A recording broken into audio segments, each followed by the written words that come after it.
M a final Urdu کی class میں آپ کا استقبال ہے۔ گزشتہ 2 لیکچرز میں نے مرزا محمد رفیع سودا کے مشہور قصیدے کے کچھ اشعار کی تشریح آپ کے سامنے پیش کی۔ آج اسی قصیدے سے تشبیب کے کچھ اور اشعار مجھے پڑھانے ہیں۔ میں نے کل گفتگو یہاں تمام کی تھی۔ آب جو گرد چمن لمعے خورشید سے ہے، خط گلزار کے صفحے پر طلائی جدول۔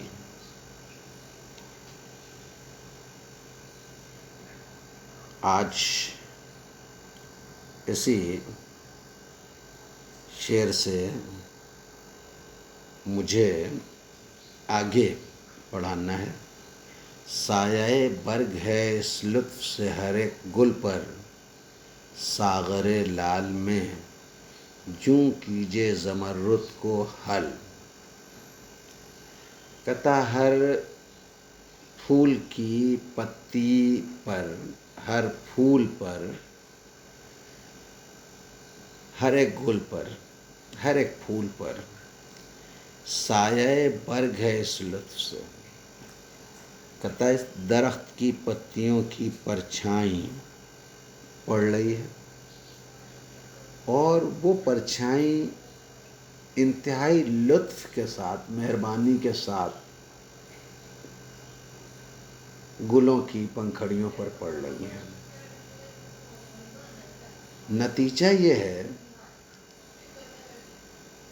کہ ہری پتیوں کی پرچھائیں جب پھولوں کی سرخ پنکھڑیوں پر پڑتی ہیں تو ایسا محسوس ہوتا ہے ساغر لال میں جوں کیجے زمرد کو حل۔ ایسا محسوس ہوتا ہے جیسے سرخ پتھر کے پیالے میں ساغر لال کے پیالے میں زمرد کو گھول دیا گیا ہو، ہرے پتھروں کو جو ہے وہ گھول دیا گیا ہو، لال پیالے میں ہرا رنگ جو ہے وہ گھول کے ڈال دیا گیا ہو، یہ کیفیت پیدا ہو رہی ہے۔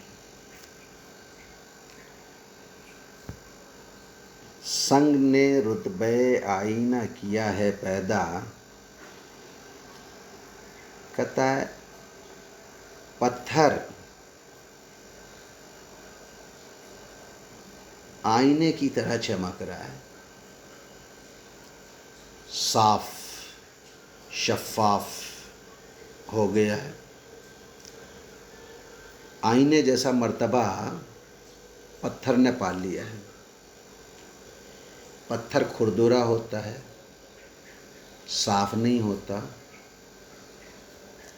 لیکن شاعر کہہ رہا ہے کہ اس موسم کی مہربانی کی وجہ سے پتھر بھی بالکل چکنا ہو رہا ہے، صاف ستھرا ہو رہا ہے، آئینے کی طرح جو ہے وہ اس نے اپنا مرتبہ بنا لیا ہے۔ تیغ کہسار ہوئی بس کے ہوا سے صیقل، ایسا لگتا ہے جیسے پہاڑوں کی چوٹیاں تلوار کی دھار کی طرح صیقل کی بھی معلوم ہو رہی ہے۔ تیغ کہسار، پہاڑ روپی تلوار، یہ تیغ کوثار کی تلوار، پہاڑ کی تلوار، یعنی پہاڑ کی چوٹیاں، وہ بھی ہوا سے جو ہے وہ ایسی پالش کی ہوئی، صیقل کی ہوئی معلوم ہو رہی ہیں، چمک رہی ہیں کہ جیسے تلوار چمکتی ہے۔ برگ چمن ایسی ہی صفا رکھتا ہے گل کو دیکھو تو نگاہ جا رہے سنبل پر پھسل. کہتا ہے یہ پتے، یہ چمن کے جو پتے ہیں، ان کی چمک، ان کی صفائی، ان کی خوبصورتی، وہ بھی جو ہے وہ دیکھنے سے تعلق رکھتی ہے. ہر برگ چمن اپنے اندر ایسی پاکیزگی اور صفائی رکھے ہوئے ہے کہ ناقابل بیان ہے. گل کو دیکھو تو نگاہ جا رہے سنبل پر پھسل. کہتا ہے ان میں ایسی صفائی ہے کہ اگر آپ پھول کو دیکھیے گا تو پھول سے آپ کی نگاہ پھسلتے پھسلتے سنبل کی بیلوں تک پہنچ جائے گی. لڑکھڑاتی ہوئی پھرتی ہے خیاباں میں نسیم، پاؤں رکھتی ہے صبا صحن میں گلشن کے سنبھل. کہتا ہے کہ پھلواریوں میں، باغوں میں صبح کی ٹھنڈی ہوا جھومتی ہوئی پھر رہی ہے، مست، جیسے کوئی شرابی شراب پی کے مست ہو کے لڑکھڑاتا ہوا چلتا ہے، ویسے پھلواریوں میں نسیم اٹھلاتی ہوئی، لڑکھڑاتی ہوئی جو ہے وہ بل کھاتی ہوئی چل رہی ہے. پاؤں رکھتی ہے صبا صحن میں گلشن کے سنبھل. کہتا نسیم تو خیاباں میں لڑکھڑاتی ہوئی چل رہی ہے، اور صحن گلشن میں، باغ کے جو ہے وہ کھلے حصے میں، میدان میں صبا جو ہے وہ بہت سنبھل سنبھل کے پاؤں رکھ رہی ہے. صبا پورب سے آتی ہوئی ٹھنڈی ہوا. کہتا وہ بھی جو ہے وہ گلشن میں بہت سنبھل سنبھل کے پاؤں رکھ کے چل رہی ہے. اتنی ہے کثرت لغزش بزمین ہر باغ، جو ثمر شاخ سے اترا سو گرا سر کے بل. کہتا ہے بزمین ہر باغ، کہتا ہر باغ کی زمین میں اتنی ہے کثرت لغزش. کہتا ہے پھسلنے کا اتنا ڈر ہے،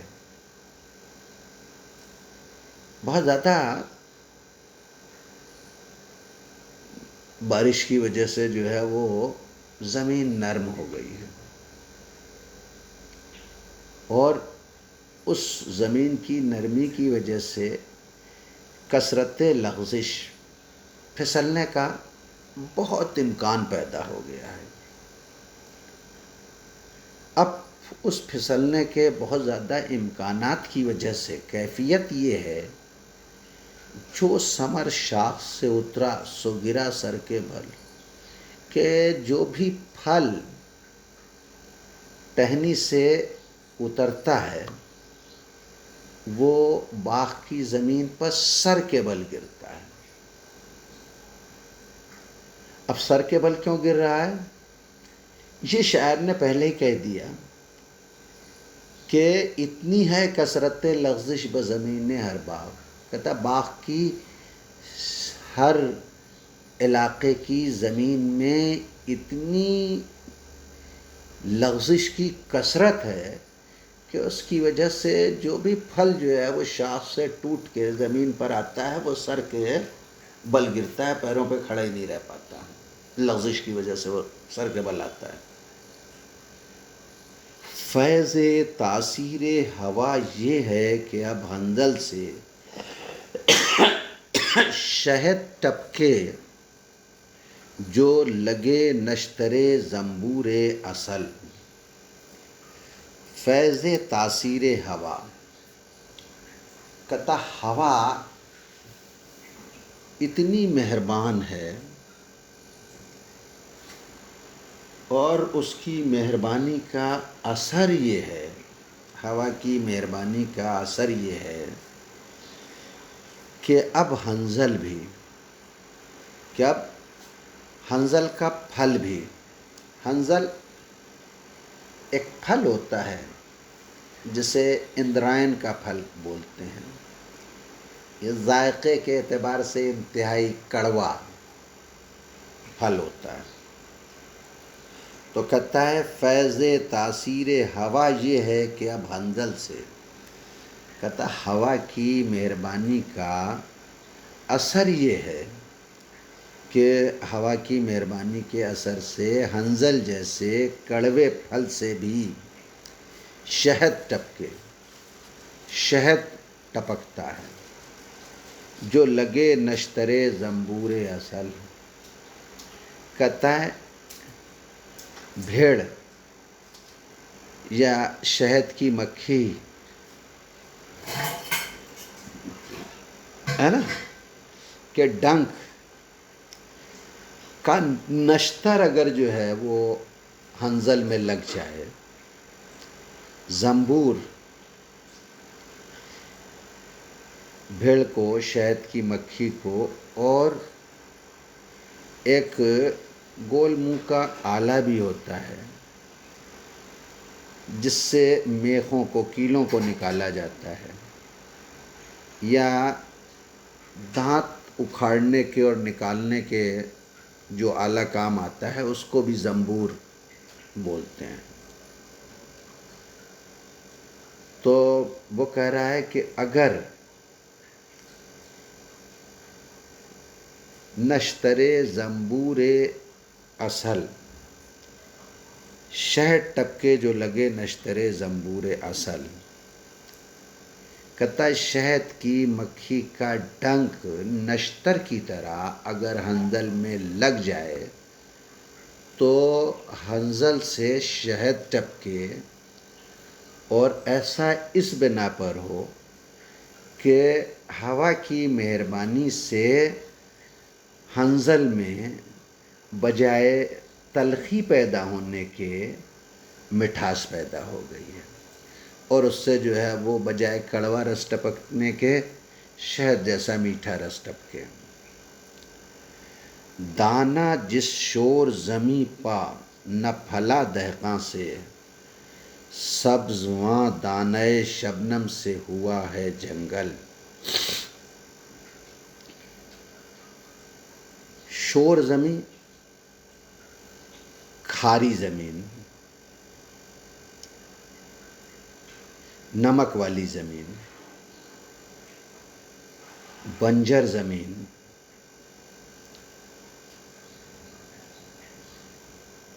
دانا جس شور زمیں پر نہ پھلا دہقاں سے، کہتا ہے جس نمکین کھاری بنجر زمین پر کسان کی لاکھ کوششوں کے بعد بھی دانا نہیں پھلا، بڑی کوششیں کر لی، اس بنجر زمین میں ہل چلا کے، جوت کے، پانی ڈال کے، نرم کر کے کسان نے ساری جان لگا دی، پھر بھی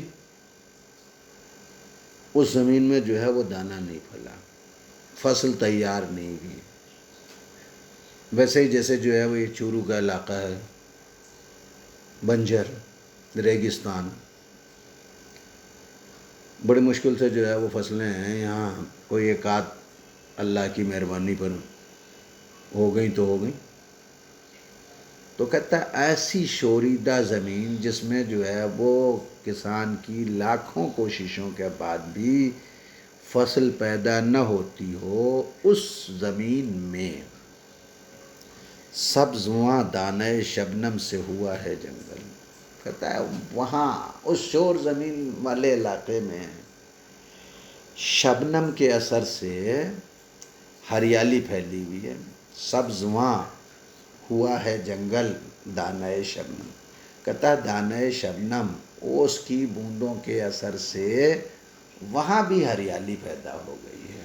کہاں ہریالی پیدا ہو گئی ہے؟ اس شور زمین میں ہریالی پیدا ہو گئی ہے، اس بنجر زمین میں ہریالی پیدا ہو گئی ہے جس بنجر زمین میں کسان کی لاکھوں کوششوں سے بھی دانہ پھلتا نہیں ہے۔ کشت کرنے میں ہر ایک تخم سے از فیض ہوا، گرتے گرتے بزمیں برگو بار آتا ہے نکل۔ کہتا ہے کشت کرنے میں ہر ایک تخم سے، کہتا ہے اگر کسی بیج کو آپ جو ہے وہ بوئیے، کشت بونا، کاشتکاری کرنا، اسی سے کاشتکار، کھیتی کسانی بنائے، تو کہتا ہے کشت کرنے میں ہر ایک تخم سے، کہتا ہے ہر ایک بیج کو بونے اور اس کی کھیتی کرنے میں از فیض ہوا، ہوا کی مہربانی سے یہ کیفیت پیدا ہو گئی ہے۔ گرتے گرتے بزمیں برگو بار آتا ہے نکل، کہ اگر وہ تخم بونے کے لیے زمین پر ڈالا جاتا ہے تو ہوا کی مہربانی سے یہ کیفیت پیدا ہوئی ہے کہ وہ بیج، وہ تخم زمین پر گرتے گرتے ہی پھلدار ہونے لگتا ہے، برگ و بار اس میں جو ہے وہ نکلنے لگتے ہیں اور کوپلیں پھوٹنے لگتی ہیں اور اکھوا جو ہے وہ نکلنے لگتا ہے، برگ و بار، ٹہنیاں اور جو ہے وہ پتے اس میں نکلنے لگتے ہیں، آ جاتے ہیں۔ سبز فام ان دنوں آتا ہے نظر ہر گلرو، خواہ ہو شیخ پسر خواہ ہو فرزند مغل۔ کہتا موسم کی خوبی کا عالم یہ ہے کہ ہر پھول جیسا چہرہ رکھنے والا نوجوان ان دنوں سبز فام دکھائی دے رہا ہے، تر و تازہ دکھائی دے رہا ہے، صحت مند و تنومند دکھائی دے رہا ہے، تندرست دکھ رہا ہے۔ خواہ ہو شیخ پسر خواہ ہو فرزند مغل، کہتے ہیں وہ گلرو چاہے شیخ کا بیٹا ہو چاہے جو ہے وہ مغل کا فرزند ہو، کوئی بھی ہو، ان دنوں ہر ایک صحت مند اور تندرست دکھ رہا ہے۔ یہ سب موسم کی مہربانی کا اثر ہے۔ شاعر ابتدا سے لے کے یہاں تک اس نے تشبیہ کے جتنے شعر کہے ہیں ان تمام اشعار میں موسم کی مہربانیوں کا بڑی خوبصورتی سے مختلف مظاہر فطرت پر اثر دکھانے کی کوشش کی ہے۔ جمادات، نباتات اور اب ان سے آگے بڑھ کے انسانوں تک پر آ گیا ہے کہ یہ ہوا کی مہربانی کا اثر صرف درختوں اور پیڑ پودوں اور زمین تک محدود نہیں ہے، بلکہ انسان بھی جو ہے وہ اس موسم کی خوبی کی وجہ سے صحت مند اور تندرست دکھ رہا ہے۔ بس جناب عالی آج کے لیے اتنا ہی، شکریہ، باقی کل